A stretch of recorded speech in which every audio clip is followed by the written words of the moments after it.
Former U.S. House Majority Leader Tom DeLay will not go to prison. A Texas Court of Appeals overturned DeLay's money laundering conviction today. The case against him has been one of the biggest political scandals to hit the nation in decades. Since the start, there were allegations that DeLay used his money and influence to boost Republican power in this state.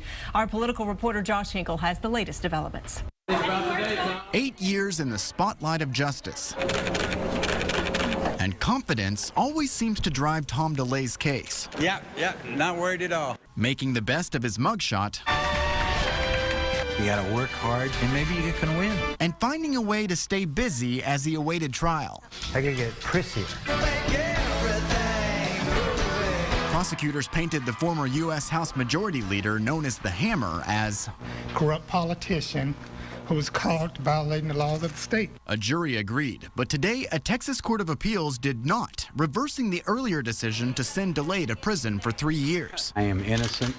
That the criminalization of politics undermines our very system. Justices said the evidence just wasn't there to convict him of illegally funneling $190,000 from his group, Texans for a Republican Majority, to the Republican National Committee, which turned around and issued checks to 7 Texas candidates. He's obviously overwhelmed, he's gratified, he's vindicated, and I couldn't be happier for him.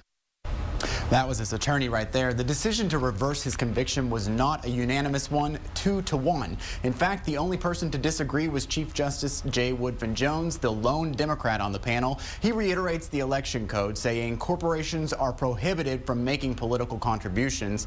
Now, the Travis County DA's office, which prosecuted his case in the first place, was not happy with today's decision, saying it will ask the full Texas Court of Criminal Appeals to review the ruling. Josh Hinkle, KXAN News. Well, looking in depth now, the DeLay case has lasted for nearly a decade. The Travis County Public Integrity Unit indicted DeLay in September of 2005, saying he helped orchestrate illegal contributions to candidates. He stepped aside as majority leader, and a few months later, DeLay resigned from Congress. His trial came more than 4 years later. Travis County jurors found him guilty of money laundering. In January of 2011, a judge ordered him to serve 3 years in prison and 10 years probation.